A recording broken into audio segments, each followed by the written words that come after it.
Welcome to Reality Asserts Itself on the Real News Network with a Canadian journalist and activist who's lived in Gaza for around 3 years. She's back in Canada now. But how she got to Gaza and what life was like living there is the subject of our interview. So now joining us in the studio is Eva Bartlett. Thanks for joining us, Eva. My pleasure. So Eva, as I said, is an independent Canadian activist, a freelance journalist. She went to Gaza to live starting in 2008 and lived there on and off for about 3 years since then. She volunteers with the International Solidarity Movement, a Palestinian-led group of international activists based in the Palestine-occupied territories, or maybe now we should be calling it the State of Palestine, and she blogs at In Gaza. So talk a little bit about where you live, what the situation, living conditions were like, your neighbors. Mm-hmm. Do you speak any Arabic? I do now, yeah. I learned colloquial Arabic while I was there. While you're in Gaza. Mm-hmm. And how were you received? What do they think of foreigners coming? They love it. I mean, first of all, the Palestinian nature is extremely hospitable, and they love guests, and they always give whatever they can to give their best to guests, including guests of all faiths, including Jewish guests. And I say that because there's this common mythology that Palestinians don't like Jewish people, and it's not true. It has nothing to do with Jews. But anyway, I was treated very well. I was welcomed in homes all over. I felt like I never felt any sort of fear for my own safety. On the contrary, I felt like if I ever needed help, I could ask for it, and it happened time and again, that some Palestinian would think I needed help and rush up to me. So yeah, treated well, had Palestinian friends. Basically, life there, if you want to travel and live like a Palestinian, you take shared taxis from point A to B, and it's a good chance to interact with people in the taxi because you have a whole bunch of people crammed into an old Mercedes. And people, when they saw me, they would immediately start talking with me. And this was another thing that speeded up my Arabic learning because I was really trying to communicate with people. And they really wanted to tell me the good things, but they also wanted to tell me how they were suffering under the siege and what had happened, how their house had been demolished, or their problems with having no electricity, or any of the numerous problems that they have in Gaza. So what was your experience, direct experience of these kinds of problems? Well, okay, so I think, can I talk first about the ISM work in Gaza? Yeah, sure. So basically, we accompanied farmers in the border regions because whenever they try to access their land, they come under, almost on a daily basis, they come under Israeli machine gun fire. Many farmers have been killed, many more have been injured by this fire. And the Israelis say this is about security, but they've established a restricted area, which they say is 300 meters from the border, but which in fact is up to 2 kilometers from the border, and it basically eats up about 1/3 of Palestinian farmland. So when farmers who've worked on their land for decades, like elderly farmers or whose parents or, for generations they've worked on the land, try to go there now, they're assaulted by, again, the machine gun fire or by shelling. Did you witness some of the shooting? Oh yeah. I mean, I have videos of us with the farmers under heavy fire, bullets whizzing past us. That's one of the things the ISM people do, is they try to you would put yourselves between the farmer and the guns? The idea is that ideally the Israeli army won't shoot us. I mean, we don't want them to shoot the Palestinians, but if nobody's around, they will shoot the Palestinians. If somebody's around to witness, ideally they won't. But that said, they did shoot a farmer when we were with them. They just shot around us, and they hit the farmer in the leg. Thankfully, he wasn't killed. But one of the troubling aspects of being injured in the border region is that if you are shot, say, in an artery, you can't get to medical care in time more often than not because the ambulances won't come that close because they are also targeted by the Israeli army. So in the case of a young man at a demonstration, he was shot on land about 500 meters from the border. He was shot in his pulmonary artery, and by the time he reached an ambulance, he had bled out and didn't survive. So that's one reason we would walk with the farmers, and also to hopefully enable them to either plant their crops or harvest their crops for that season.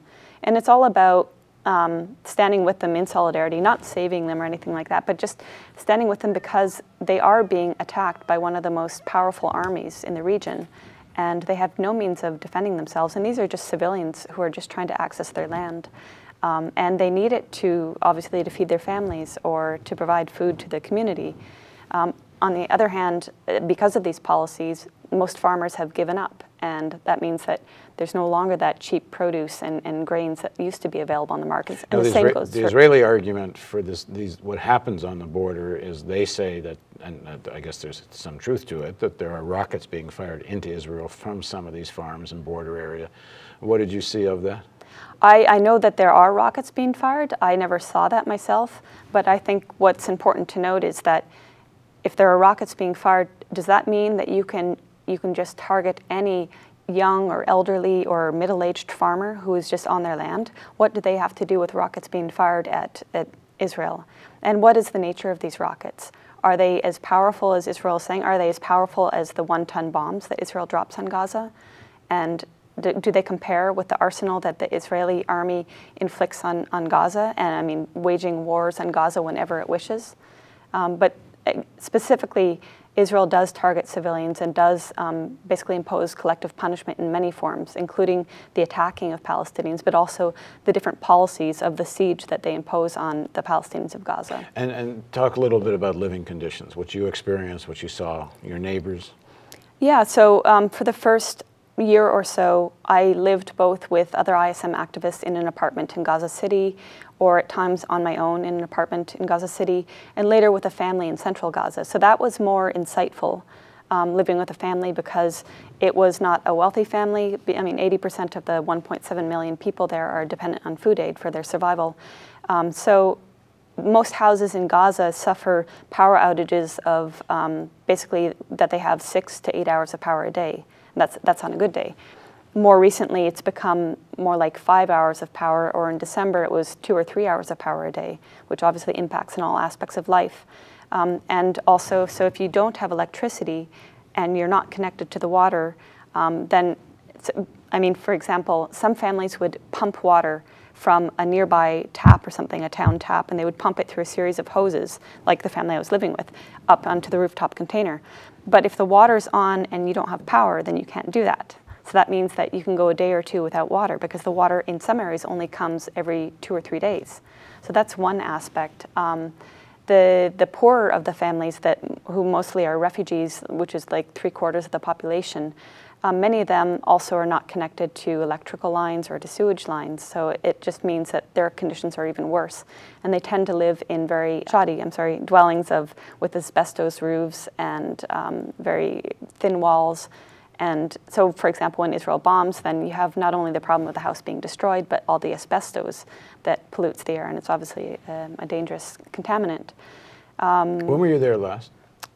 Because I think we should point out, you've been back in Canada for a little while now. Yeah, I was there last in March 2013. Okay. And what was the mood in terms of people's feeling about the Hamas government, people's feeling about what had gone on in Egypt? What was the mood? Overall, I would say the mood is just people are desperate to just live a normal life. They want to have freedom of movement. They want to have their borders open so they can export and have a functioning economy. They want to be able to import things that are being banned, like construction materials, so they can rebuild their homes. They want a regular supply of diesel and fuel for both their vehicles and also for the power plant, because the power plant itself was bombed in 2006, so it's basically hobbling along, and it doesn't have a steady supply of fuel. So that's one of the reasons there's such long power outages. And my understanding now is, I mean, as most people know, a lot of the goods that were coming in through the tunnels from Egypt. Right. What's the status of the tunnels now? The tunnels, as far as I've read, have been all but completely destroyed by the Egyptian military. And this is, of course, after the coup in Egypt last year. Until before the coup, I mean, there were, by some accounts, there were over 1,000 tunnels, bringing in everything that Israel was banning. And it is important to note that Israel wasn't just imposing, or isn't just imposing an economic siege. It was from about late 2007 or so until 2010, it was banning the most ordinary and mundane things like baby formula, diapers, fertilizers, paper, toys, shoes. But it was allowing in certain things like luxury chocolates, or after John Kerry protested, pasta. But I mean, the critical things that you need for everyday life were being banned. And many of them still are, including construction materials. And the power plant, as I mentioned, has never been fully rehabilitated because the Palestinians aren't able to bring in the transformers or whatever it is they need. So that's a critical issue. And I think another issue to note is that with the sanitation crisis, I believe that right now the current crises because there's more than one. There's the sanitation crisis, the water crisis, the power crisis, the food shortage, that these could all be solved if Israel opened the borders, allowed construction materials in, allowed the Palestinians in Gaza to expand their sewage holding pools and their sanitation lines, and have the proper chemicals needed to treat the sewage. Because right now, as it is, if they have power and they're able to pump the sewage, they do so pumping it into the sea, largely untreated, at a rate of 90 million liters a day. When you're saying open the borders, you mean open the borders to goods for trucks to go back and forth? To goods, I mean, there are goods that come in the one crossing. There used to be more crossings, but most of them have been closed except the one, I can't remember, it's, I think, Kerem Shalom, or Kerem Abu Salam in Arabic. But open the borders to exports too, because that's obviously a large part of the Palestinian economy. They used to export all sorts of clothing, furniture, fruits, etc. And now, except for a token, truckload or two every now and then, they're closed. So what is the economy? An NGO economy. I think the biggest business there are the NGOs. Obviously, that doesn't really help the Palestinians that much. People are dependent on food aid. 80% of the population doesn't have enough money to buy their own food. So yeah, there used to be factories that would make food products and export them to the West Bank and other Arab areas. They don't do that now. So yeah, I mean, there are still fishers that try to fish, even though they're limited to less than 15% of their fishing waters. And there's no fish there. The fish are beyond 6 or 7 miles. And the migrating fish come beyond 6 or 7 miles. And they're limited to 3 miles. And even within the 3 miles, they're attacked brutally by the Israeli Navy with machine gun fire and shelling. So the fishing economy has been decimated. The agricultural economy has been decimated. Their exports have been decimated. But these are all, as I said, reversible, right? Stop attacking the fishers and the farmers and open the borders to exports. And to freedom of movement, because people, students, for example, who want to study abroad are in many cases not able to exit, either via Israel or via Rafah. Medical patients who need care that is not available in Gaza are often not able to exit. And it even gets to a sadistic level where groups like, for example, Physicians for Human Rights Israel have taken the testimonies of patients who had referrals to leave Gaza and who, when they tried to leave, either were delayed and missed their appointment, or were told by the Israeli soldiers at the border, you have to work with us, meaning you have to become a collaborator or a spy. And if you don't, then just go back to Gaza and die. And as you got to know people living there, there's no way anyone can live in such a situation without getting angry. It seems like the objective almost is to make life unbearable. Yes. So when you're living in an unbearable situation, what do people in Gaza that you got a sense of, what do they think is a doable, achievable resolution to this? I mean, Hamas is, as far as I understand, Hamas has said they're more than willing to negotiate. They won't change, some of the principles in their charter, but in practical effect, they actually do recognize the state of Israel and say they will negotiate. But it doesn't move anywhere because of what and why, and what's your sense of where this might head? Well, when you look at the bigger picture of the rest of Palestine, I mean, for example, the so-called peace talks that are often ongoing, that John Kerry seems determined to push forward and achieve some sort of so-called peace resolution. Every time they meet, and in between, the Israeli authorities announce that they're going to expand their colonies. So when you talk about peace and justice for even a segment of justice for, or semblance of justice for Palestinians, continually expanding the colonies is not going to achieve justice. I mean, they need to take and dismantle the colonies altogether in the first place. But in terms of Gaza, first of all, I find that the overriding sentiment I found was not anger or hatred. Yeah, frustration and hopelessness.